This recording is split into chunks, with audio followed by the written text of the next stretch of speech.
Railroad switches and derails come in many different types, and the procedures for operating these various switches and derails also vary. Knowing the general rules for switch and derail operation and the subtle differences between each type will make it easier and safer for you on the job.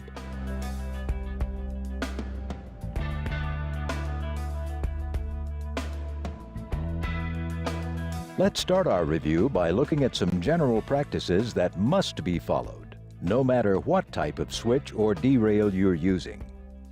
Before you begin, identify the type of switch or derail being used and make sure the device is not locked, spiked, or tagged out of service. Always pause to look in both directions for moving equipment. Once you've determined it's safe, make certain there's nothing in the points of the switch or derail that will interfere with its operation. Also, make sure that no obstructions will interfere with your operating of the switch. To remove foreign material from between a switch point and the stock rail, use a broom, stick, or similar device. Do not use your hands or feet to remove material from between switch points. In fact, let's repeat that. Never put your hands or feet here. When operating a switch or derail, follow these general rules, along with any specific rules that apply to the particular device type. Face the device squarely. Keep feet firmly braced. Grasp the handle with both hands. Do not use your feet for any purpose other than to operate the keeper or to apply the final downward pressure to the switch lever when latching it. Finally, keep your body, hands, and feet clear of all moving parts. Always remember that a switch lever may be under tension. Make certain that the lever of a switch does not fly up or swing around and hit you when releasing the handle from its latch. If you discover a switch or derail has an unusually high level of effort to operate, do not operate the device. Immediately apply a bad order tag and immediately report the switch or derail to the proper authority. Follow these next procedures when operating low Ramapo, national, and bow handle switches.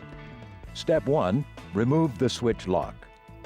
Remember our general rule, switch levers may be under tension when latched.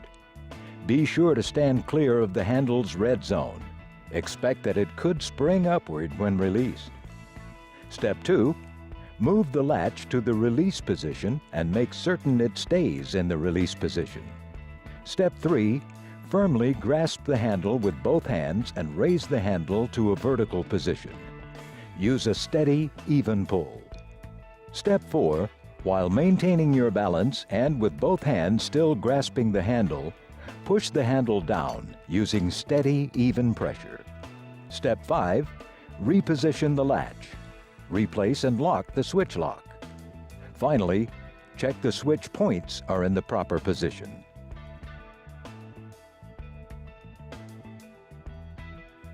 The last switch type we'll demonstrate is the high stand switch. Step 1. Lift the handle from the keeper and pull the lever with both hands. Step 2.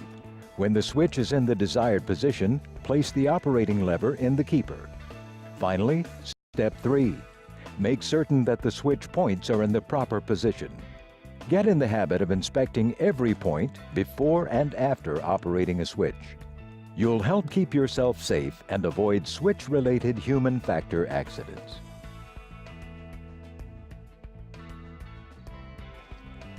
Some types of derails, such as split rail derails, operate like switches.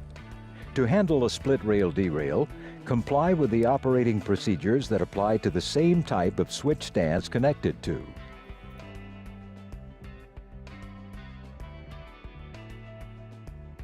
For a lift-off type derail, first straddle the rail. Be cautious of where you place your feet.